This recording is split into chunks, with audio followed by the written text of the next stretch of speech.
உலகெங்கும் நிறைந்திருக்கும் தமிழ்நேயர்கள் அனைவருக்கும் எமது மனமார்ந்த வணக்கம். நான் உங்கள் ஜோதிடர் அந்தியூர் சுதாகர், பாரம்பரிய முறை ஜோதிட ஆராய்ச்சியாளர்.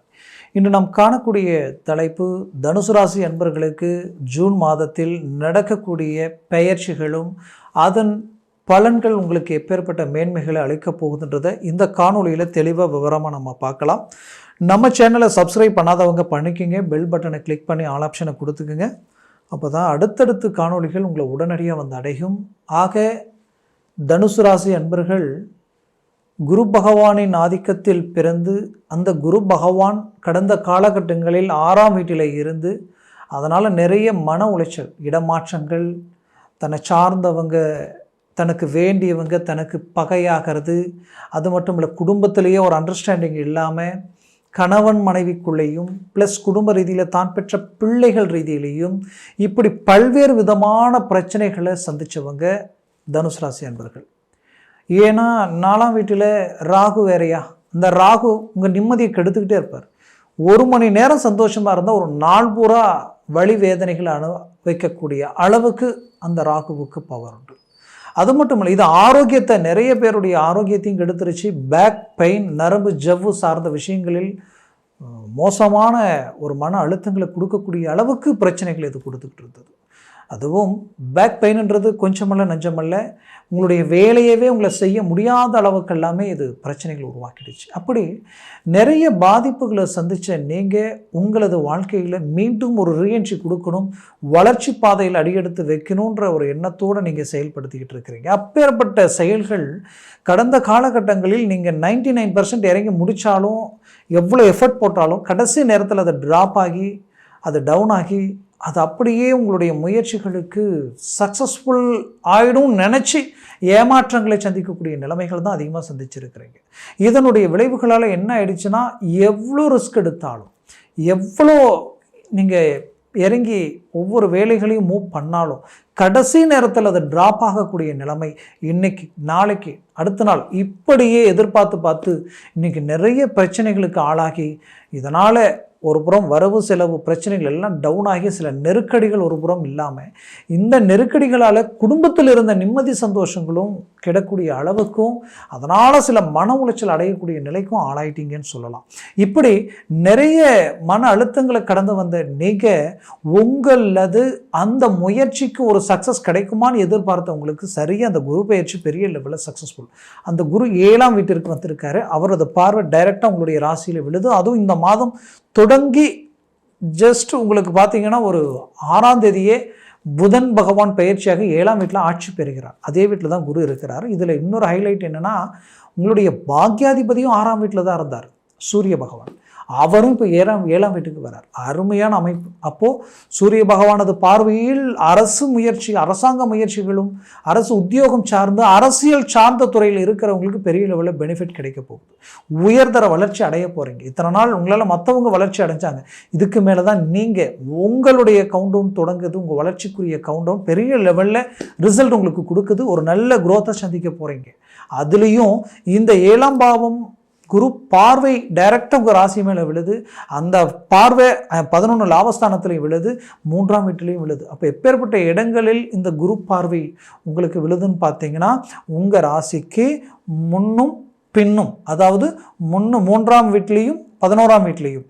ஆக இது ஒரு அருமையான ஏறுமுகமாக இருக்கக்கூடிய ஒரு காலமாக இருக்க போகுது. அதுலேயும் சுக்கிர பகவான் உங்களுக்கு லாபஸ்தானாதிபதியும் 5ஆம் வீட்டில் நின்று டைரக்டாக அவர் லாபஸ்தானத்தை பார்க்குறார். அப்போ லாபஸ்தானத்தை குரு பார்வை விழுது, சுக்கிர பகவானது பார்வை விழுது. அதே நேரத்தில் செவ்வாய் பகவான், நீச்சம் பெற்ற செவ்வாய் பகவான், அவர் அஷ்டமஸ்தானத்தில் இருந்து 5ஆம் அதிபதியாக நின்று உங்களுடைய ஆசைகள், உங்களுடைய லட்சியங்கள், உங்களுக்கு வேண்டி உங்களை விட்டு விலகி போகிறது, இந்த மாதிரியான பிரச்சனைகள் எல்லாம் கொடுத்துட்டு இருந்த அவர் கரெக்டாக இப்போ 9ஆம் வீட்டிற்கு வந்துட்டார்.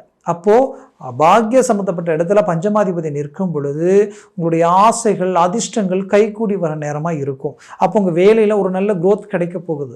அது இத்தனை நாள் நடந்த சரிவுகளுக்கு ஆப்போசிட்டாக ஒரு நல்ல வளர்ச்சி நோக்கி கொண்டு போகிறீங்க. அந்த வேலை தொழில் சார்ந்த விஷயங்களுக்கு உங்களுக்கு வரவு செலவு கொடுக்கல் வாங்கல் எல்லாமே உங்களை வந்து அடைய போகுது.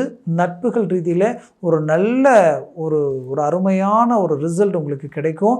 அதுலேயும் உங்களுக்கு குறிப்பாக சொல்லணும்னா, உங்களுடைய ராசிக்கு இந்த குரு பார்வை 3ஆம் வீட்டில் விழுந்தால் நினச்சதை முடிச்சிடுவீங்க, முடிக்காமல் தூங்க மாட்டீங்க. இத்தனை நாளாக இருந்த ஸ்பீடை விட இப்போ இன்னும் ஆக்டிவேட் ஆகி இன்னும் ஹை லெவலில் உங்களுடைய ஸ்பீடு இருக்க போகுது. அதுலேயும் லாபஸ்தானத்தில் விழுறதுனால எதில் அடி எடுத்து வச்சாலும் சக்ஸஸ்ஃபுல் ஆக போகுது. ஏற்கனவே தொழில் ரீதியில் நீங்கள் சில இன்வெஸ்ட்மெண்ட் பண்ணியிருப்பீங்க, சில அமௌண்ட்டெல்லாம் சில விஷயத்தில் போட்டால் அது பெருகும் போட்டிருப்பீங்க. அதனால் எந்த வித ஒரு குரோத்தும் இல்லாமல் இத்தனை நாள் இருந்திருக்கும். அதெல்லாம் இப்போ உங்களுக்கு அப்படியே அழகாக கை கொடுக்க போகுது. அதனால் இருக்கிற பிரச்சனைகளிலிருந்து ரிலீஃப் ஆகி ஒரு பெரிய லெவலில் தொழில் சார்ந்து ஒரு நல்ல உயர்தர வளர்ச்சியை நோக்கி அடியெடுத்து வைக்கக்கூடிய ஒரு காலமாக இது இருக்க போகுது. மொத்தத்தில் இந்த காலம், இந்த நேரம் உங்களுடைய வாழ்க்கையில் உங்களுக்கு கிடைக்கக்கூடிய அருமையான ஒரு வளர்ச்சிக்குரிய பாதையாக இருக்க போகுது.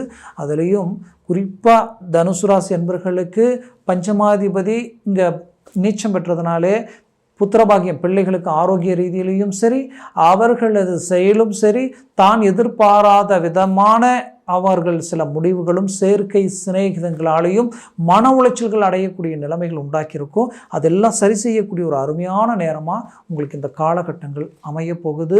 குறிப்பாக சொல்லணும்னா தனுசு ராசி அன்பர்களுக்கு குடும்பம் ஒன்றிணையக்கூடிய ஒரு காலமாக இது இருக்க போகுது. வெளிநாடு முயற்சிகள் கை கொடுக்கும். 100% வெளிநாடு முயற்சிகள் கை கொடுக்கும். வெளிநாடு வரைக்கும் டிரான்ஸ்போர்ட் சம்மந்தப்பட்ட தொழில், ஒரு ஆன்லைன் சார்ந்த தொழில் எல்லாமே கை கொடுக்கும். கடந்த காலகட்டங்களில் ஆன்லைன் சார்ந்த வேலை தொழில் ரீதியில் நிறைய நஷ்டங்களை சந்தித்தவங்களுக்கு இப்போ அது கை கொடுக்கக்கூடிய ஒரு நேரம். வாழ்வாதாரமே பாதிக்கப்படக்கூடிய அளவுக்கெல்லாம் ஆன்லைனில் பாதிப்புகளை சந்திச்சிருப்பீங்க. அது எல்லாத்தையும் சரி செய்யக்கூடிய அளவுக்கு வரக்கூடிய காலகட்டங்களில் ஒரு நல்ல ரிசல்ட்டை நீங்கள் சந்திக்க போகிறீங்க.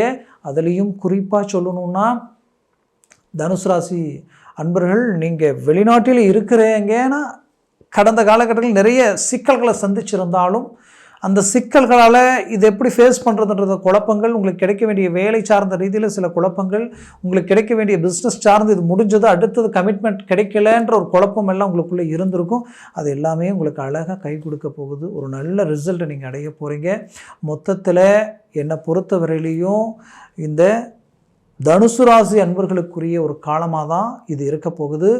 ஏன்னா இருக்கிறதுலையே ராகு உங்களுக்கு 3ஆம் வீட்டிற்கு வந்தது மாபெரும் அசுர வளர்ச்சியை கொடுக்கக்கூடிய ஒரு காலமாக இது இருக்க போகுது. நினச்சதை முடிப்பீங்க, மீண்டும் ரீஎன்ட்ரி கொடுக்க போகிறீங்க.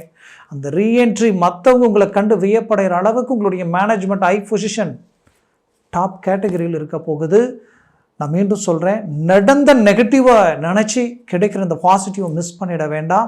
சுபகாரியங்கள், திருமண வாய்ப்புகள் கைக்கூடி வரப்போகுது. ரொம்ப முயற்சிகள் எடுத்து கடந்த காலகட்டங்களில் மணவர வரைக்கும் போய் கூட ரிஜெக்ட் ஆகி வெளியில் வந்தவங்க இருப்பீங்க. இந்த முறை இறங்கி ஒரு அருமையான சக்ஸஸ்ஃபுல் உங்களுக்கு கிடைக்கும். ஒரு நல்ல ரிசல்ட் அதனால் அடைய போகிறீங்க. ஒரு அருமையான வாழ்க்கை துணை உங்களுக்கு கிடைக்கும். கடந்த காலகட்டங்களில் இதுதான் லைஃப், இதுதான் வாழ்க்கை நினச்சி நம்பி கடைசி நேரத்தில் ஏமாற்றங்களை சந்திச்சிருப்பீங்க. அதற்கு பதிலடி கொடுக்குற அளவுக்கு உங்களுடைய வளர்ச்சி இருக்க போகுது. அதனால் மீண்டும் உங்கள் நட்பு கிடைக்குமான்னு மற்றவங்க ஏங்கக்கூடிய அளவுக்கு உங்களுடைய வளர்ச்சியும் உங்களுடைய செயல்களும் மற்றவங்க பார்க்கும் பொழுது பிரகாசமாக இருக்கக்கூடிய நிலை, தெய்வத்தினுடைய முழு அனுகிரகமும் உங்களுக்கு கிடைக்கக்கூடிய ஒரு காலமாக இது இருக்க போகுது. மொத்தத்தில் தனுசு ராசி அன்பர்களுக்குரிய ஒரு காலம் தான் நான் சொல்லுவேன். மூவ் பண்ணுங்க, முயற்சிகளை ஸ்ட்ராங்காக எடுங்க. பட் அர்த்தாஷ்டம சனி ஒரு பக்கம் நடக்குதுன்ற பயம் வேண்டியதே இல்லை, அதை பற்றி நினைக்கவே வேண்டாம். அதற்கு என்ன செய்கிறீங்கன்னா சனிக்கிழமை ஆனால் கிளம்புடிங்க. சனிக்கிழமை தோறும் நீங்கள் அசைவம் சாப்பிடாமல் காலையில் தலைக்கு தண்ணி ஊற்றிக்கிட்டு மனசார தெய்வத்துக்கு கற்பூரத்தை ஏற்றி கும்பிடுங்க. முடிஞ்சால் அருகாமையில் கோயில் இருந்தால் விநாயகர் கோயிலுக்கு கூட போயிட்டு வாங்க, இல்லை சனி பகவான் கோயில் இருந்தால் போயிட்டு வரலாம், நல்லது. இல்லைனா ஆஞ்சநேயர் கோயில் இருந்தால் அங்கே போயிட்டு வாங்க. இப்படி தன்னுடைய சூழலுக்கு எது அருகாமையில் இருக்கோ அந்த கோயிலுக்கு போய் மனசார கும்பிட்டு, இல்லாத பட்சத்துக்கு சிலர் வேலையில் இருக்கிறேன், நான் ஒரு இடத்துல இருக்கிறேன், இங்கேருந்து நான் கோயிலுக்கு போக முடியாதுன்னு நினச்சிங்கன்னா நீங்கள் இருக்கிற வீட்லேயே கற்பூரத்தை ஏற்றி கும்பிட்டு மனசார தெய்வத்தை வழிபட்டுட்டு அன்றைக்கி அசைவம் சாப்பிடாமல் மேனேஜ்மெண்ட் பண்ணுங்கள். இதுவே அந்த அர்த்தாஷ்டம சனியிலிருந்து ரிலீஃப் ஆகிடுவீங்க. வண்டி வாகனங்களில் சற்று கவனத்துடன் செயல்படுங்க. மற்றவங்களை நம்பி ஒன்று சொல்கிறாங்கன்ட்டு ஒரு இன்வெஸ்ட்மெண்ட் பெருசாக திடீர்னு போட்டு பண்ணிடாதீங்க. கொஞ்சம் யோசித்து அவசரம் இல்லாமல் இறங்கி செய்யுங்க. வண்டி வாகனங்களில் வாங்கிறது பண்ணுறது ஒரு முறை 2 முறை நல்லா யோசித்து இறங்கி செய்வது நல்லது. ஆக உங்களுக்குரிய ஒரு கால அமைவுகள் இது ரொம்ப சிறப்பாக இருக்கும். நான் சொன்ன பலன்கள் எல்லாமே கோச்சார ரீதியில் சொல்லியிருக்கிறேன். ஜனன ஜாதகமும் திசா புத்தியும் சர்வாஷ்ட வர்க்க பரல்கள் ரொம்ப அவசியம். இந்த சர்வாஷ்ட வர்க்க பரல்கள் பலம் பெற்று நின்றால் உங்களுடைய வாழ்க்கையில் ஒரு 3 பரலுக்கு மேலே 4, 5, 6, 7 எல்லாம் இருந்துட்டா ஜாக்பாட் அடித்த மாதிரி டாப் லெவல் உங்களுக்கு வேலை செய்யும். அதுவே உங்களுக்கு 3க்கு கீழே வந்துருச்சுன்னா டோட்டலாக நெகட்டிவாக மாறிடும். அதனால் ஜனன ஜாதகத்தை பார்த்து ஒரு முடிவெடுங்க. திசா புத்திகள் அவசியம். அதனால் பார்க்கணும்னு நினச்சிங்கன்னா கீழே இருக்கக்கூடிய கான்டாக்ட் நம்பருக்கு கால் பண்ணி முன்பதிவு செய்து வாட்ஸ்அப் மூலமாக உங்கள் ஜாதகத்தை அனுப்பி தெளிவாக விவரமாக கேட்டு தெரிஞ்சுக்கிங்க. இதுதான் வாட்ஸ்அப் நம்பர். அப்படி கேட்டு தெரிஞ்சு ஒரு முயற்சிகளும் முடிவுகளும் எடுத்தீங்கன்னா 100% உங்களுக்கு சக்ஸஸ்ஃபுல் அளிக்கும். ஆக உங்களது வாழ்க்கை வளமாக அமைந்திட எமது மனமார்ந்த வாழ்த்துக்கள். நன்றி, வணக்கம். மீண்டும் சந்தி.